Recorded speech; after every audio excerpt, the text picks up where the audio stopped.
Walk through a few of my favorite icebreakers. One of them is actually a wrap-up activity, so not actually an icebreaker. But let me start with the first one. So now that we're all remote, it's really difficult to read the energy of the room.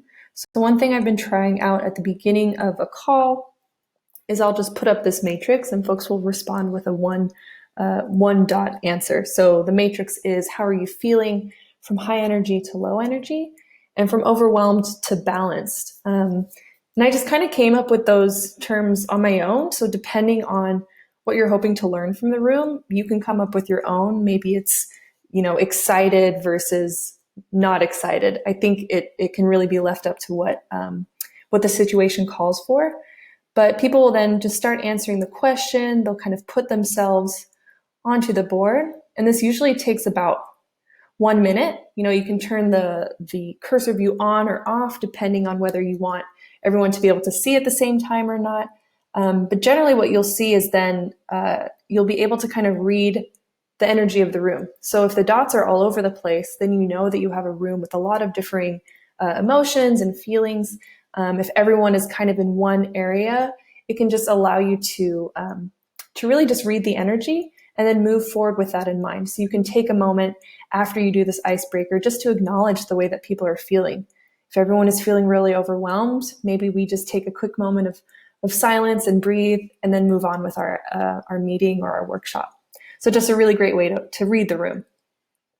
Another simple but really powerful activity. Again, just one question. What are your goals for this meeting? I'll usually have some Post-its set aside.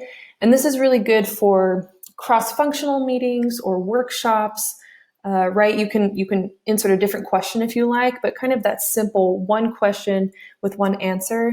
And folks can then kind of go in and, maybe I want to learn more about X, right? And so if you have people who are answering this question and they have differing goals, you can address that as well. Be like, okay, we're actually going to be really focusing on X, but I'm glad to know that people are interested in learning more about Y and Z, and we'll make sure to address that at the end of the meeting or in the next meeting. Again, a good way to level set and kind of align everyone before you jump into the topic at hand.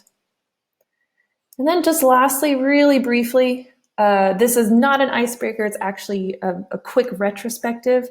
But I like the terminology. I like, I dislike, and I learned. Sometimes you'll see I like, I wish.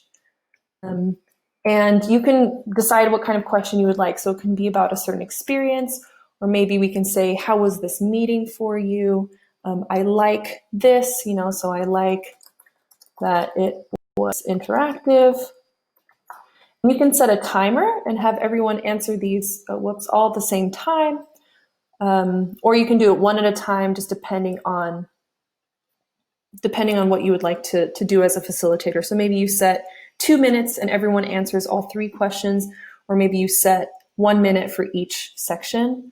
So I wish there was more snacks, right?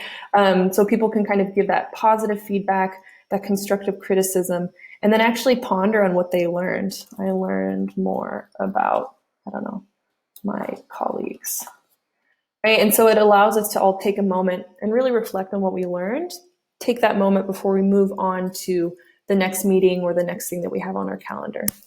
So this one's not really an icebreaker, but each of them just kind of allow you to rate the energy and experience and intention of the room, both before a meeting or workshop or after a meeting or workshop.